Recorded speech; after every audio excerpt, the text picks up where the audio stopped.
Halo, assalamualaikum warahmatullahi wabarakatuh. Om Swastiastu, Sampurasun teman-teman. Bergabung bersama saya Chat Mantau dalam Wild Hunter. Boom.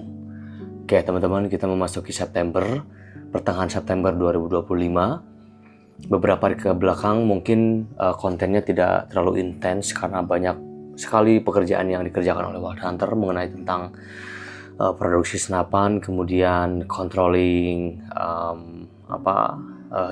seputar dunia senapan angin. Dan yang terjadi beberapa hari ke belakang dan ada beberapa kejadian yang sangat menyita sekali perhatian Wild Hunter, yaitu yang pertama,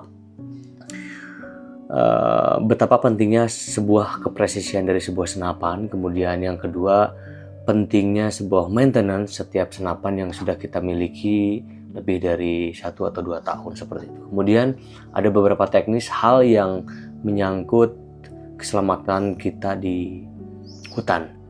Yang pertama akan kita bahas adalah kejadian yang terjadi di Jawa Barat, yang lebih tepatnya di daerah Ciwidey, Jawa Barat, teman-teman. Ada salah satu bediler di daerah Ciwidey, perkumpulan para penembak di daerah Ciwidey, dan kebetulan salah satu membernya kenal dengan Wild Hunter, bahkan kita sempat berburu bareng. Waktu itu beliau mengabari bahwa salah satu temannya mengalami kecelakaan pada senapan yang dia miliki, teman-teman.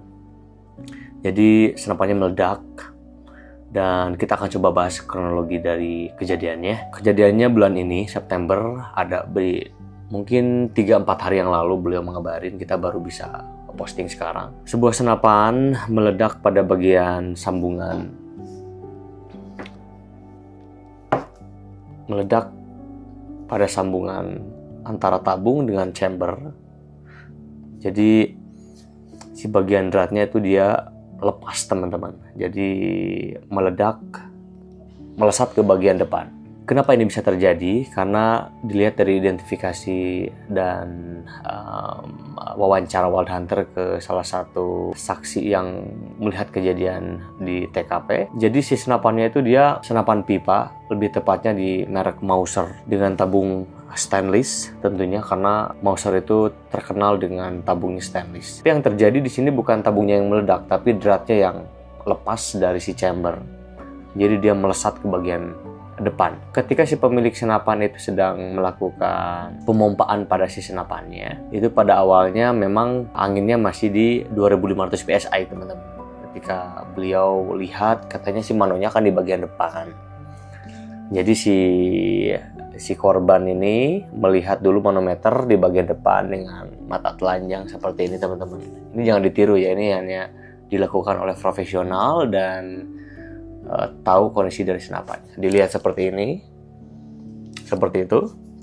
Manometer menunjukkan di 2500 PSI. Kemudian beliau simpan senapan seperti ini. Kemudian beliau lanjut memompa, teman-teman. Aku nggak tahu persisnya seperti apa posisi memompanya atau posisi senapan diletakkannya seperti apa, tapi menurut keterangan dia hanya menyimpan senapannya seperti ini. Kemudian melanjut memompa, teman-teman. Lanjut memompa ketika angin di tekanan 3000 PSI. Mungkin beliau pengen mengisi lebih pengisiannya. Jadi ketika angin memasuki angka 3100, tapi aku juga nggak tahu beliau mau isi senapan itu berapa ribu PSI, tapi menurut keterangan di 3100 PSI senapan itu melesat, si tabungnya masuk ke lutut dia sendiri. Masuk ke lutut dia sendiri, dan aku bisa liatin fotonya, aku blur juga karena aku ngilu banget lihatnya, teman-teman. Jadi lututnya itu tulangnya hilang, teman-teman. Tulangnya hilang, dan kejadiannya begitu cepat. Nah, ini yang sangat mengerikan itu, bahwa bermain senapan PCP itu kalau misalkan kita tidak berhati-hati, kita tidak mengetahui senapan tingkat presisinya seperti apa, tuh seperti ini.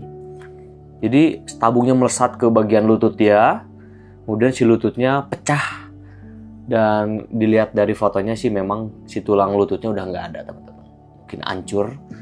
Dan beberapa hari lalu ditangani oleh tim medis dan dilakukan operasi, dan aku nanya-nanya apakah bisa sembuh, bisa berjalan lagi. Kata keterangan si teman-temannya sih kemungkinan sih bisa terjadi ini terjadi kerusakan yang luar biasa pada si lututnya, dan kemungkinan ini harus menggunakan tongkat ke depannya teman-teman. Jadi bakal nggak bisa jalan biasanya, nggak bisa jalan katanya seperti itu. Nah, yang bisa kita petik dari pelajaran dari kejadian kali ini adalah senapan tersebut itu dikasih julukan si legend. Jadi dari nama aja sudah legend, ditandai ini senapan ini sudah lama banget, udah sangat sudah kiprahnya di lapangan tuh udah teruji banget gitu, udah lama banget, makanya disebut si legend. Makanya buat teman-teman yang punya senapan yang udah legend, yang udah lama-lama, itu wajib cek drat teman-teman, karena tingkat presisi pada senapan itu harus betul-betul dikontrol. Kalau nggak dikontrol ya kejadiannya akan seperti ini. Jadi tingkat presisi harus diperhatikan. Jadi mau senapan baru, mau senapan lama, itu harus cek dan dicek lagi agar kita mengetahui kondisi dan kualitas drat pada senapan kita saat ini seperti itu. Ya, kita doakan mudah-mudahan korban cepat sembuh, cepat pulih, dan bisa melakukan aktivitas seperti biasanya. Kita juga bisa mengambil pelajaran dari kejadian ini agar kita lebih berhati-hati lagi, karena senapan itu kan sejatinya adalah alat untuk kita bersenang-senang, alat kita untuk melakukan refreshing ke hutan agar kita bisa semangat bekerja, semangat hidup gitu ya, dengan lewat kegiatan hunting ini. Kemudian yang kedua, kejadian terjadi di Kota Subang teman-teman. Ini kan di Jawa Barat, masih di Jawa Barat. Yang pertama tadi kejadian yang tabung melesat itu terjadi di daerah Ciwidey, Jawa Barat, Bandung Selatan. Dan yang kedua adalah kejadian sebetulnya ini baru muncul ke permukaan 1 tahun setelahnya, karena memang disembunyikan oleh para bediler, karena memang mungkin merasa terpukul dengan kejadian ini teman-teman. Ini tidak ada kaitannya dengan kendala teknis pada senapan, tapi yang terjadi salah satu bediler di Kota Subang itu meninggal di lokasi, diindikasi dengan diduga beliau serangan jantung teman-teman.